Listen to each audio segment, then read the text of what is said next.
जैसा कि आपने पिछले पार्ट में देखा था, स्वीट पुलिस के कॉन्वॉय से एस्केप कर जाता है और इस पूरे मिशन को अंजाम देता है। सीजे भागते भागते दोनों पूरी तरह थक जाते हैं और जमीन पर लेटकर गहरी सांस लेने लगते हैं।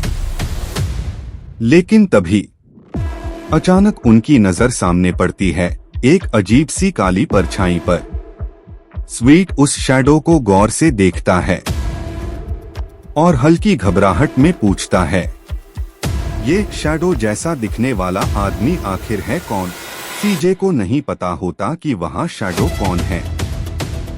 तभी शैडो में खड़ा आदमी धीरे धीरे आगे बढ़ता है और सीजे भी सतर्क होकर उसकी तरफ बढ़ता है। वह आदमी सामने आकर कहता है, मैं सीजर हूँ। स्वीट सीजे की तरफ देखकर थोड़ा हैरान होकर पूछता है, ये कौन है? सीजे शांत आवाज में स्वीट से कहता है, मैं सीजर, वही जिसने बिग स्मोक को खत्म करने में मेरी मदद की थी। और जब तुम 1 साल से जेल में बंद थे, तब तुम्हें वहां से निकालने में भी इसी ने मेरी मदद की थी। इतना सुनते ही स्वीट को सब कुछ याद आ जाता है। तभी सीजर आगे बढ़कर कहता है, मैंने तुम्हारे लिए एक ब्लैक कार का इंतजाम भी कर दिया है, तुम बस उसमें बैठ जाओ। और हाँ, सेंटा मोनिका बीच के पास एक घर का भी जुगाड़ कर दिया है। तो अब हम सब वहीं चलते हैं। सीजे, स्वीट और सीजर तीनों वहां से निकलकर साथ में आगे बढ़ते हैं। लगभग 20 मिनट बाद वे सभी अपने ठिकाने पर पहुंच जाते हैं। जैसे ही वे अंदर आते हैं, सीजर गंभीर आवाज में सीजे से कहता है, हमें स्वीट का हुलिया बदलना पड़ेगा, क्योंकि पुलिस अभी भी उसे ढूंढ रही होगी। और सिर्फ चेहरा ही नहीं, हमें उसका नाम भी बदलना होगा ताकि कोई शक न हो। सीजे तुरंत समझ जाता है कि अब एक एक कदम बहुत सोच समझकर उठाना होगा। वह स्वीट को पास के एक क्लॉथ स्टोर पर ले जाता है और वहीं बगल में एक सैलून भी होता है। कुछ ही समय में स्वीट का पूरा लुक बदल दिया जाता है। नए कपड़े, नया हेयर स्टाइल। अब उसे देखकर कोई भी ये अंदाजा नहीं लगा सकता कि ये वही स्वीट है। इसके बाद सीजे स्वीट को एक ऐसी जगह ले जाता है जहां फेक डॉक्यूमेंट्स बनाए जाते हैं। वहां सीजे स्वीट के नए डॉक्यूमेंट्स तैयार करवाता है। अब स्वीट का नया नाम होता है विक्टर केन। और सिर्फ नाम ही नहीं, विक्टर केन अब सीजे का फादर बन चुका होता है। स्वीट हल्की मुस्कान के साथ सीजे से कहता है, अच्छी बात यह है कि पुलिस को मेरा सरनेम पता नहीं है, इसलिए तुम्हें अपने सरनेम को लेकर ज्यादा टेंशन लेने की जरूरत नहीं है। दोनों वहां से वापस आते हैं और सीजर स्वीट का नया लुक देखकर मुस्कुराने लगता है। वह खुश होकर कहता है, अब अगर कल को पुलिस की रेड भी पड़ती है तो सबको यही लगेगा कि सीजे अपने फादर के साथ रहता है। इसके बाद तीनों सोफे पर बैठ जाते हैं। सीजे, स्वीट और सीजर तीनों अपने अपने मोबाइल पर न्यूज चेक करने लगते हैं। तभी न्यूज में आता है, स्वीट फरार हो गया है। पूरा शहर अलर्ट पर होता है। जगह जगह पोस्टर्स लगे होते हैं। अगर किसी ने स्वीट के बारे में जानकारी दी तो उसे $2 मिलियन कैश रिवॉर्ड मिलेगा। ये खबर पढ़कर दोनों हल्की हंसी हंसते हैं।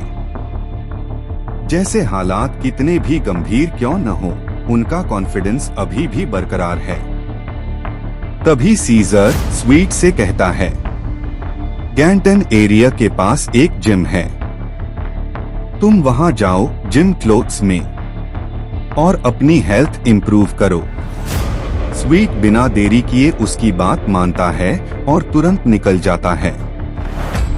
जब वह वहां पहुंचता है तो उसकी नजर पड़ती है कई सारे ब्लैक गार्ड्स पर। वह ध्यान से देखता है, थोड़ा जूम करके, और तभी उसे समझ आता है कि ग्रोव स्ट्रीट गैंग के मेंबर्स को हॉस्टेज बनाकर रखा गया है और उनके घरों पर कब्जा कर लिया गया है। ये देखकर स्वीट सीधे जिम जाता है, अपना वर्कआउट खत्म करता है और फिर वापस घर की तरफ निकल जाता है। घर पहुंचते ही वह एक एक बात सीजे और सीजर को बताता है। ये सब सुनकर सीजे पूरी तरह शॉक हो जाता है।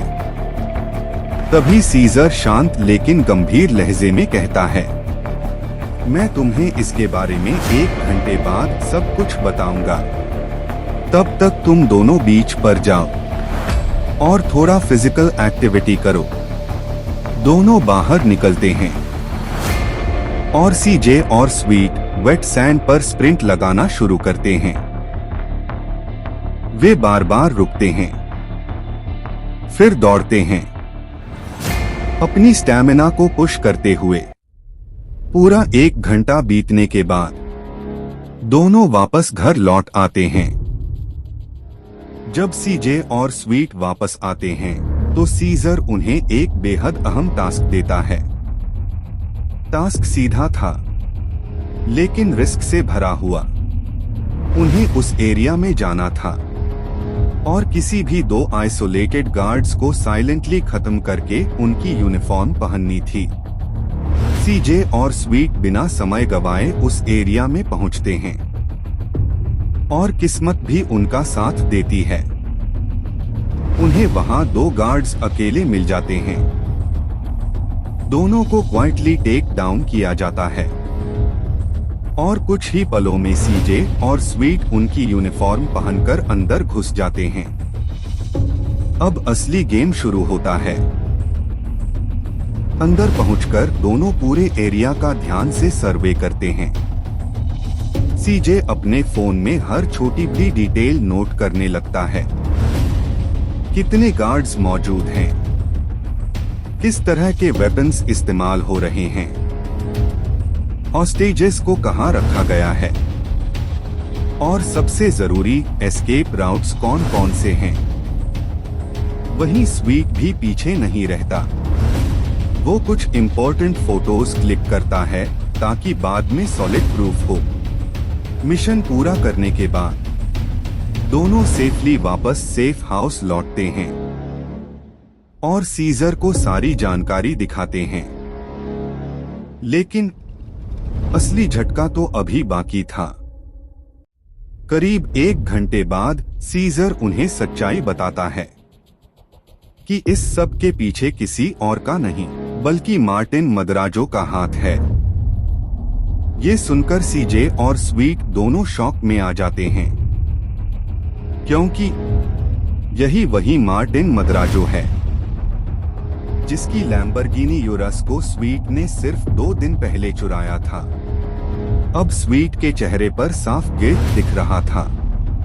उसे एहसास होता है कि उसकी एक गलती, उसकी लालच आज पूरे गैंग को खतरे में डाल चुकी है। तभी सीजर एक नया प्लान सामने रखता है। वो कहता है, तुम दोनों वापस जाओ यूनिफॉर्म में और वहां से वेपन्स चुराकर सीधे उन पर अटैक करो और अपने लोगों को छुड़ा लाओ। सीजे और स्वीट एक बार फिर मिशन के लिए निकल पड़ते हैं। लेकिन जैसे ही वो वहां पहुंचते हैं सब कुछ बदल चुका होता है। वहां ना तो मार्टिन के गार्ड्स होते हैं और ना ही ग्रोव स्ट्रीट के मेंबर्स।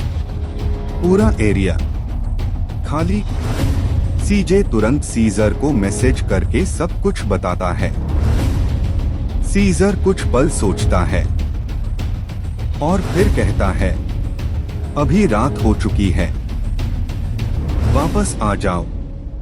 कल सुबह इस पर ठंडे दिमाग से बात करेंगे। सीजे और स्वीट वापस लौटते हैं और भारी मन के साथ सो जाते हैं। अब आपकी बारी है।